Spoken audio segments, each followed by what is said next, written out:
Okay. Hello, this is Brian at Nothing Exempt.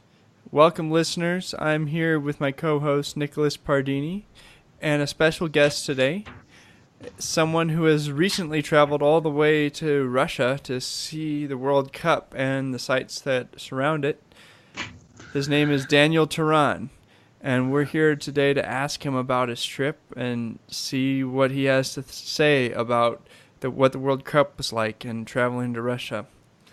But before we ask our first question, I wanted to introduce our sponsor, which is the Cause and Effect Report. If you are looking for investment research to see some insights into the market, then the Cause and Effect Report is a great resource for you to learn some things about the market. But it is not investment advice, and you should seek the counsel of real investment advisors before you spend your own money. But it is a good resource to learn things about the market. And if you want to show them that you came from this show, the code that you should use is Nothing Exempt, and you'll get a discount off the price, and it'll let them know that you came from the show. Okay, moving on into the show today. Daniel, what was it like, first impressions before the real deep questions? What do you think about the World Cup? Hey, Brian. Thank you for inviting me to the show. What did I think about the World Cup? In a soccer perspective, I liked it. Uh, a lot of the games were really unexpected. Especially going to the finalists, how the groups played out, how the knockout stages played out. There was a lot of games we didn't expect the scores to go like that. Mainly talking about Germany, but that's a story for later. And overall, it went well. Um, and just I guess before we start, just to let you guys know, yeah, it Russia handled it very very nicely, and I'm ready to talk about it. Okay, so the first question I have is, what was it like being in Russia? Did you have any concerns about safety or language barriers or other issues going to a country that's less connected, safe to the grid of Western civilization? You know, it was one of the main reasons that I visited Russia during the World Cup. I had a curiosity to go to some of the Eastern European countries as well as Russia involved, and I saw it as a perfect opportunity. If they are handling an event of this magnitude, they will probably have a lot of English speaking staff and volunteers, and they will have some good organization on tourism. And the end is that you have, other than the normal tourist stuff you go to do at a country like that, you have the World Cup. So there is never it is never a dull moment, I guess, while going in there. And I guess that was the hope I had. And actually, it was really true.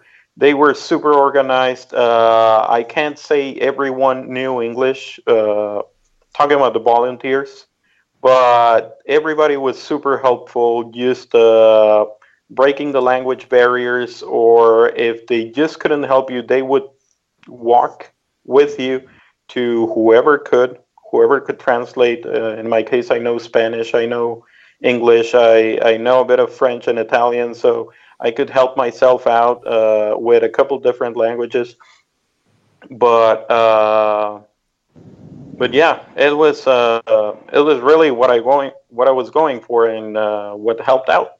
Like I said, the fact that they were super organized to receive the amount of tourism they had. One other thing I'd like to say is that, being that I know Spanish, and it was something I was not expecting at all. Seems like us Latin Americans like the World Cup more than I expected. and I could find anybody with an either Mexican shirt or an Argentinian shirt or a Colombian or Peruvian or even a lot of U.S. team shirts. So it was easy to identify who was a tourist and especially who was a tourist from a Spanish-speaking country. And a lot of those people could help you out as well. And in terms of actually visiting and seeing a game, what was it? Was it the same thing as seeing a game in Mexico City or in a city in America? When there's so many different countries coming to Russia all at once to watch some soccer games, like what was the experience like being in a crowd of who was in the crowd with you? Was it first of all, what game did you go to, and then what was the game like? Okay, well, I went to only one game. It was the Mexico-Sweden match on the third date of Mexico's group, I believe was G. This game was in a relatively small city of Russia. It is the fourth by population, but it really is dwarf compared to what Moscow is and what St. Petersburg is. This place is called Yekaterinburg. It's got a little over 1 million people living in there. And the crowd, I have to say, it was mainly Mexican.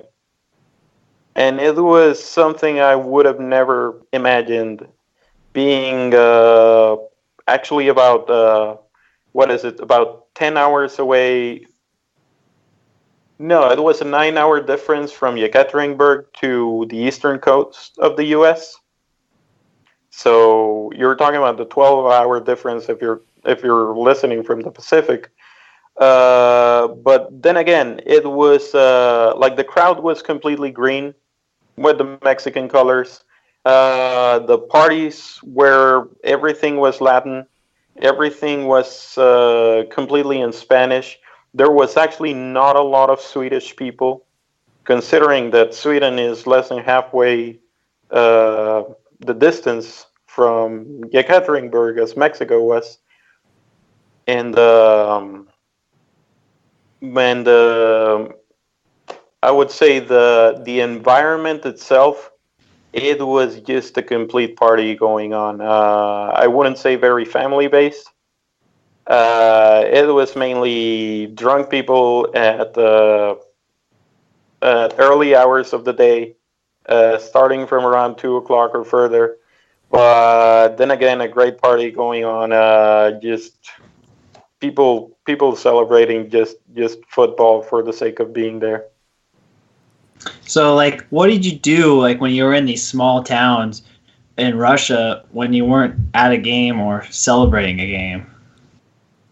Well, Yekaterinburg was really the only small city I was in Russia. I spent 3 days over there. One of them was the match, obviously. The others were mainly doing the tourist stuff that were part, I guess, of the host city. Normally, as they are a host city, they have to plan ahead and they need to create a couple of tourist programs because they know they're going to handle more stuff than usually comes into their city. I mean, before I bought the flight or before I bought the match ticket, I didn't even know that city existed. But my route ended up just taking me there because that's where I found a Mexican team ticket. But yeah, really visiting the museums. All the museums were in Russian, of course. One of them I do remember an old lady trying to explain everything to me, and me trying to explain to her that I didn't understand anything she was saying, but she was trying to be super helpful and find a translator for me, which ended up being just a random couple that were visiting there and happened to know English. But really nice overall. I walked a lot, not because there wasn't any transportation or anything, but mainly for me it was my way of getting to know the city.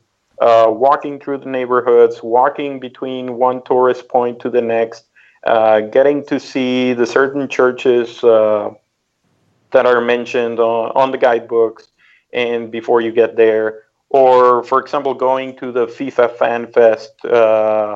This is like a special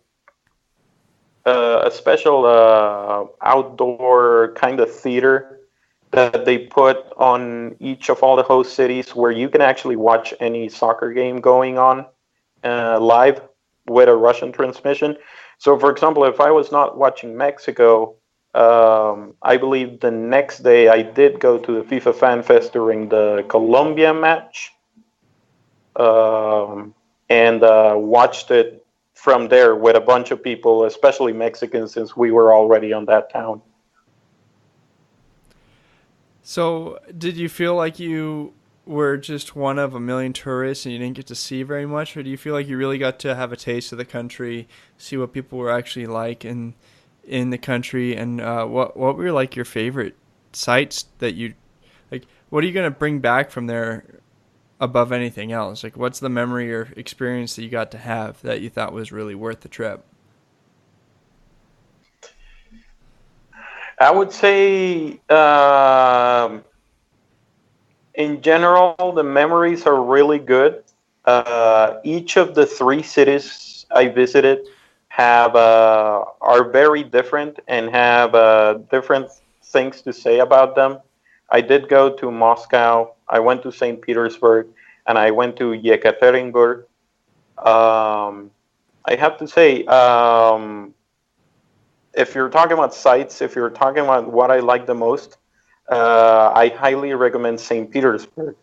St. Petersburg is a huge city, but it is honestly it is nothing like what I imagined. It is pretty much how you from here from the U.S. you hear those stories about how Paris in France is beautiful. And well, to be honest, I've been in Paris, and I can't compare it to St. Petersburg. St. Petersburg is just it's just pretty in every way possible. The palaces, the museums, the churches that are standing there, the main square, just the fact that there's rivers everywhere. The fact that I went during the white nights, as they call it, that the sun really doesn't go down. And if it does, it probably goes down like at 1:30 a.m. and it comes back before 3. So that is just a completely crazy thing that I wouldn't have imagined. Like I said, I went to Russia with nothing. I just went with hope that it was going to be a nice trip, that I was going to be seeing some soccer, and I think just the fact that I went to St. Petersburg made it all worthy. On your other question about getting to know more of the Russian people, I would say it was probably not the case because it was so packed with tourists that yes, like you said, I was one of them. But I did get together with a couple of people, with some couples that I met. For example, exiting FIFA Fan Fest in Moscow when I watched the Mexico Korea game, and talk a little with some of the Russian people living there, just how they liked it, how they liked the World Cup going on in their country, and they were all amazed, and they were all super happy that us as tourists were happy. So for them, it was great, even if they couldn't attend the matches. Do the Russians that you meet say have expressed their opinions at all about Americans or the United States? One in particular comes to mind. They actually said they were a little surprised to see that the how do you say the thoughts are similar between America being a little distrustful of the Russians, as well as the Russians saying that America might not be as great as they say. But to be honest, they did mention this seemed more like at a government level. I mean, they are aware that there's people everywhere, and they were actually really happy to see. Then again, many U.S. jerseys, because honestly, you cannot stop and talk with everyone. But you did see plenty of U.S. jerseys, even if the U.S. just didn't qualify to the World Cup. I mean, it's a country. It's one of the countries that sent the most people to Russia to tramit a FIFA fan ID. So in the end, I mean, I didn't see any hard feelings. I didn't see any rivalry in that case. We were just happy there was soccer and that was going on. And since you are a fan of soccer and you do live in America and you have a local major league soccer team, what do you think about the culture that's growing in America to be a fan of Major League Soccer? Do you feel like that's the way America's going? Do you feel like you know a lot more people today than ever before that like to watch soccer? Or do you even watch Major League Soccer? I know you have one nearby, but have you ever gone to any of their games? Yes, I am a founding member of Atlanta United. I have been going for the 2 seasons that they have since they've been founded. And yeah, pretty much every other weekend you'll probably find me at Mercedes-Benz, which is an amazing stadium, by the way. And it is very odd since Atlanta very rapidly adopted the Major League Soccer and adopted the team, and the stadium has been sold since day one. I think at this time we probably put like 5 records of the most attendance to Major League Soccer games, like just ourselves topping the last game that we had. So I have to say I'm a little confused because I didn't think the American liked soccer this much. And Atlanta, as a city, has been crazy in receiving this team. I know, and I've heard since I'm not from the city, but when I came, I've heard that it's the bad sports city. I mean, we have the Falcons. We all saw that Super Bowl, right? And then we have the Braves that have been going in there. We used to have the Trashers that are not a thing anymore. But seems like Atlanta United's got the people crazy about it. The team right now is number 1, and yeah, people have high hopes about it. This all really surprises me because Atlanta's in the South, which you think would be more of like college sports and football territory, right. And it's also a team. Yeah, it's a very fair weather city. The Hawks and the Braves don't turn out very well unless if they're winning. And even when they are winning, they don't turn out as well as other teams when they're winning. So the fact that they're embracing soccer kind of confuses me. That's right. Yeah, I'm not. Then again, I'm not entirely sure. And coming back to Brian's question before, I mean, in my case, I do like that soccer is now being considered a big sport. But then again, I understand that I have a very odd vision because of the city where I am. I know not every MLS team fills their stadium every weekend. But in general, it's been growing. And even before Atlanta started, I mean, you could see I was here in Atlanta already for the last qualifying matches of the World Cup. And the U.S. team will pack any place that is transmitting the game, which is something I didn't expect, I guess, when I started to live in here. So then, do you think that ultimately soccer is going to replace the NFL as the main sport? Because this is kind of the thesis. I talked about this on another show where the combination of the concussion issue making it unpopular among the left-wingers of this country and just people who care about their health. And then you have the whole kneeling at the national anthem making it unpopular among more conservative audiences, that the NFL is gradually going to decline especially in terms of quality of athletes, because any parent is not going to let their kid play football if they have the means to have them have an education or do something else with their lives just because of the long-term brain damage that's involved with the sport. Do you see those athletes going to soccer and those stadiums being repurposed to soccer? I mean, as somebody who's not a big fan of soccer, I don't want this to happen, but I kind of see it as inevitable at the same time. To be honest, I think this is a very far shot, and I don't see it happening anytime. Like you mentioned a little before, I am in the deep south, and the people here are crazy about their college football. Actually, more than the Falcons, I dare to say. Getting Georgia, getting Alabama over here, getting a couple of Florida teams, and a couple of teams from the Carolinas like Clemson. You have Tennessee, all that. Yeah, college football is part of the Deep South's DNA over here. And on the other thing where you're mentioning about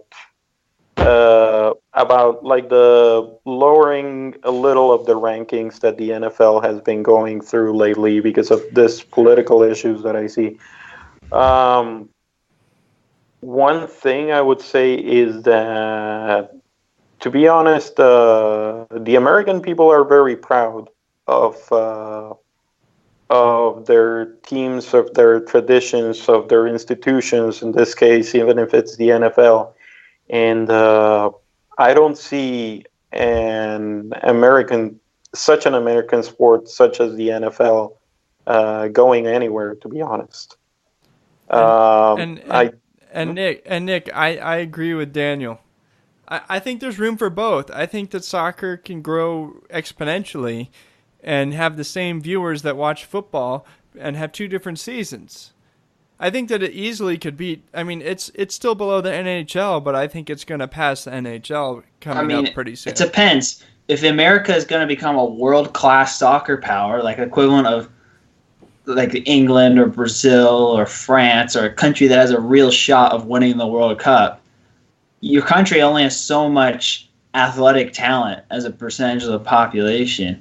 And if your best athletes are going into football, baseball, and basketball, and soccer's the fourth or fifth or sixth choice because there's individual sports and hockey and a variety of other things that people can do, and also the MLS is ranked at maybe like somewhere between 10 and 15 in terms of best leagues in the world. You're not going to develop, I think, the real audience unless if you take some of those athletes from the other sports or that share from the other sports. Otherwise, there won't be enough money to pay the best players to play in your league, and there won't be enough talent so your team is good on the international stage. Okay, I didn't hear a question there, but I heard what your opinion was. But okay, let's start closing it up, but let's not try to miss anything that we might have to ask Daniel about Russia. So, what was it like flying there, going through, what was her customs like, and then what did it take to get into the country for a visa? Okay, so that is the other reason that I went to Russia during the World Cup. They added the benefit that as long as you had an official ticket to a match under your name, you were able to get what they call a fan ID, which is pretty much an electronic permit that was transmitted for free. You just had to register online, and it was very similar in shape to your passport. It had the same information. And with that, you were able to get to the country without a visa. Now, pretty much flying, I mean, going from Atlanta to Moscow, it probably took me somewhere around over 20 hours, I would say. So it was a long trip with a couple of legs. Getting to Moscow, it was odd, since in customs I was not asked anything. It was probably because of the quantity of people that were traveling in. They saw me, they saw that I had the documents in hand. I had my passport. I had my FIFA fan ID, and they gave me like a paper stub that you need to carry around during your stance in the country, and that was it. I was given the green light and was able to go. Now, public transportation is great. That's how I got in the city. We're talking about Moscow. One of the things I felt as a tourist, and it's odd because I've never been in another country that does that, that paper stub that I just mentioned, you need to give your passport and that paper stub and your fan ID in this case, or your visa if you were to enter with an actual Russian visa, to every hotel room or anywhere you are spending the night. Because they do need to register it to the government. And this didn't happen. Then again, I believe because it was because of the massive amount of tourists they had. But you need to get receipts of any place you stayed through the night by the time you exit the country through customs. Because unlike the U.S., Russia does have a customs exit where you need to stamp your passport to leave. But that is the case, pretty much officially speaking. There was not a lot of problems coming in and out. Everything was handled easily. Even by staying at Airbnbs, the people not being an actual hotel or corporation, they knew what they had to do to register you as a tourist, to give you the receipt, and you were ready to go. Do you have any questions to finish it up, Nick? No, I think we're done. But for those who are listening and want to hear more from Nothing Exempt, you can check out our Reddit, the subreddit Nothing Exempt, or follow us on Twitter at Nothing Exempt, or email us at either brian@nothingexempt.com or nick@nothingexempt.com. Okay, well, Daniel, I wanted to thank you very, very personally as your friend for coming onto this show. It was a wonderful experience. I learned a lot about the trip. This was far more interesting than anything I saw on TV about the World Cup or read online.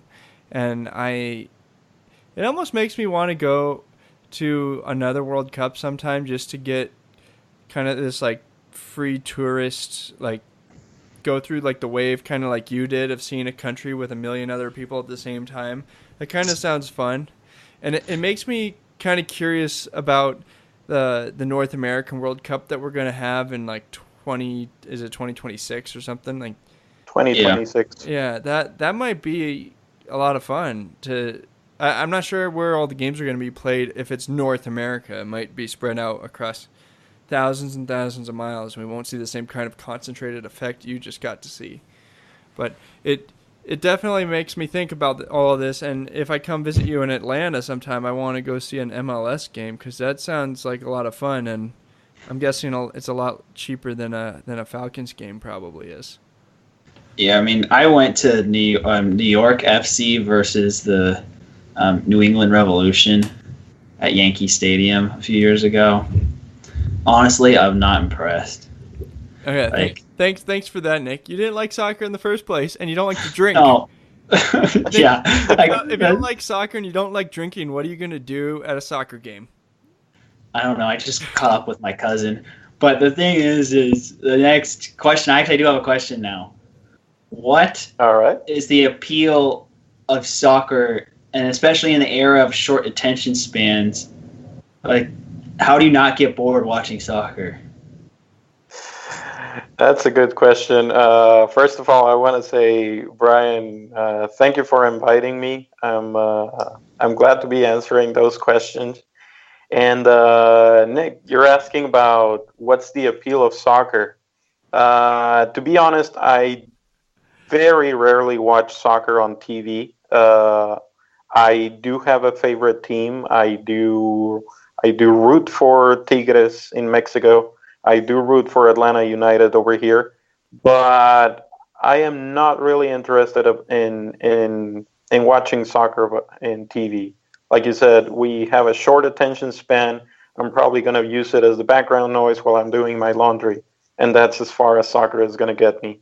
Now, going to the stadium, I'm not sure how the stadium in New York was for you, but for me, going to the Mercedes-Benz Stadium here in Atlanta, it's just nothing short of amazing.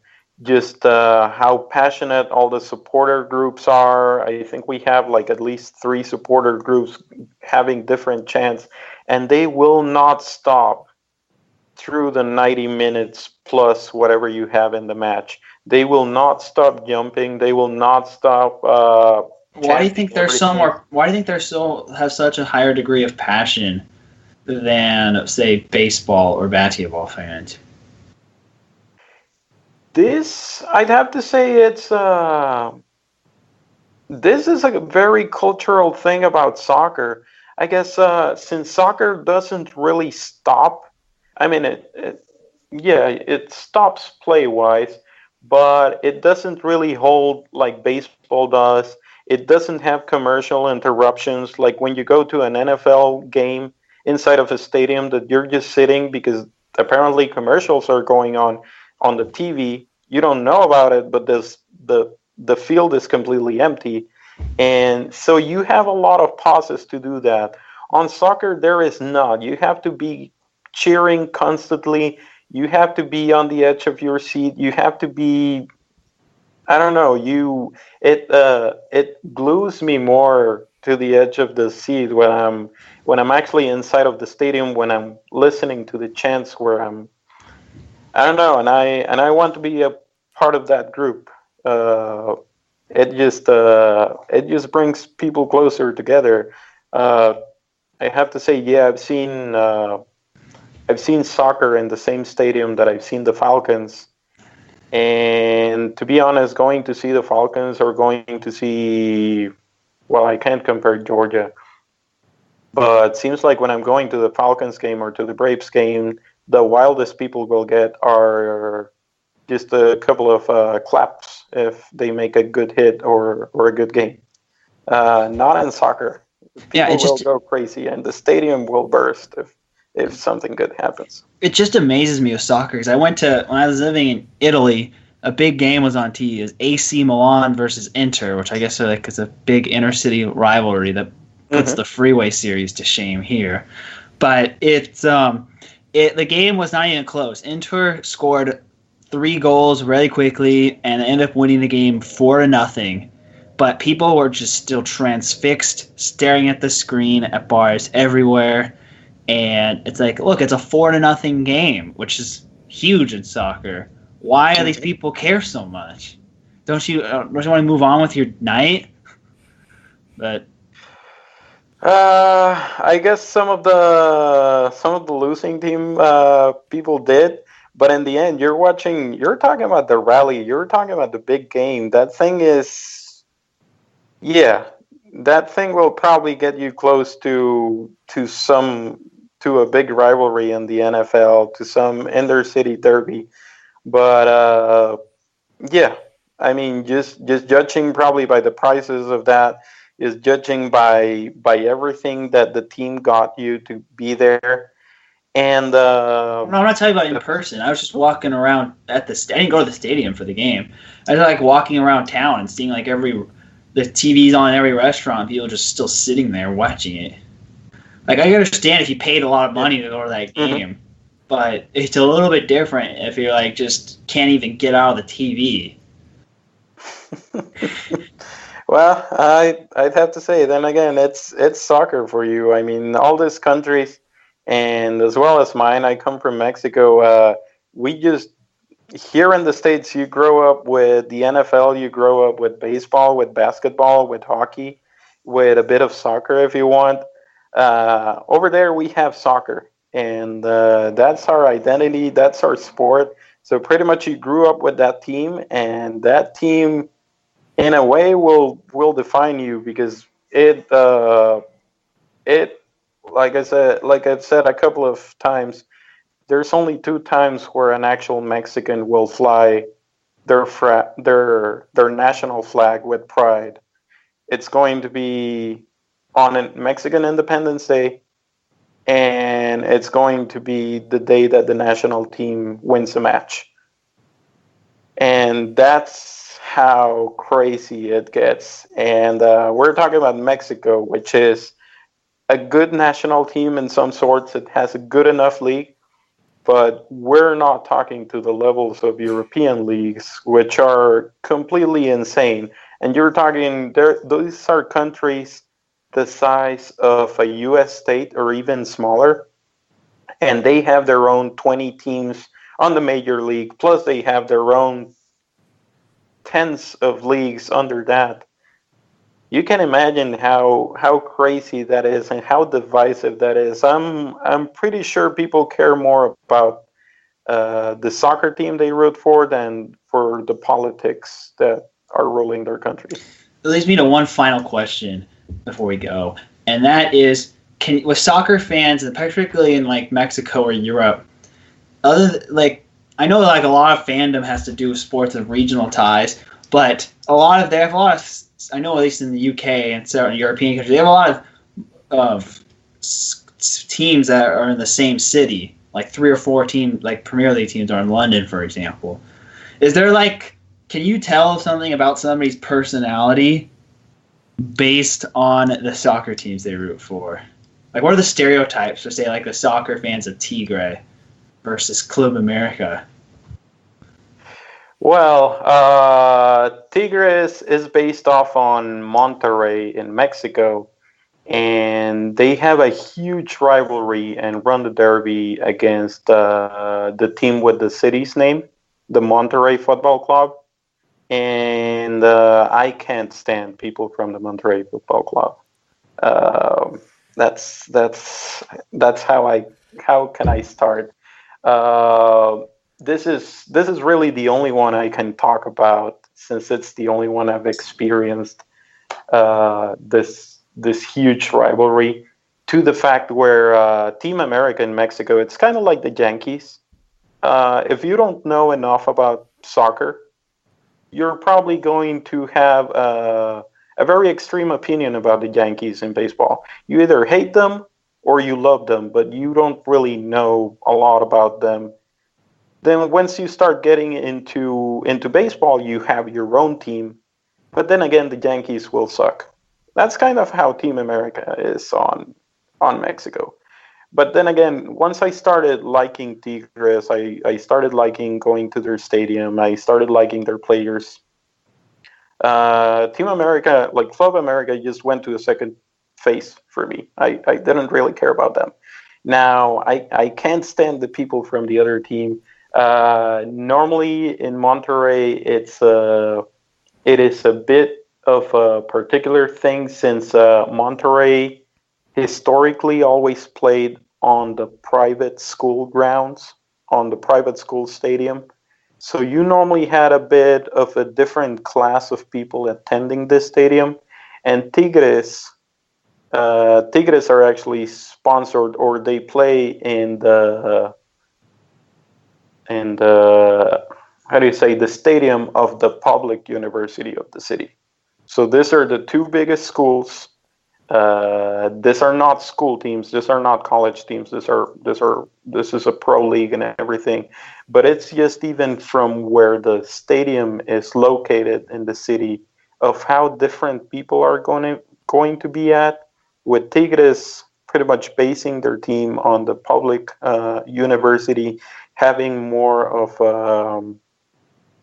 I would see it more of a lower class, more of a working class.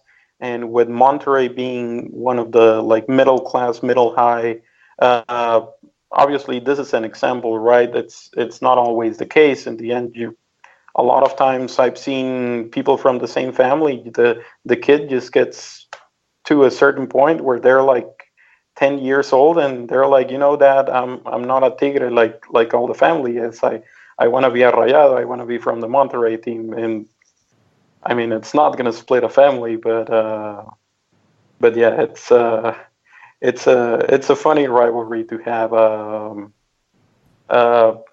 I just wanted to add, when I first moved to Monterrey and I didn't know anything about Mexican soccer, I didn't know a lot about how the league worked. I uh, I ended up getting stuck in a march of fans on the day of the city derby.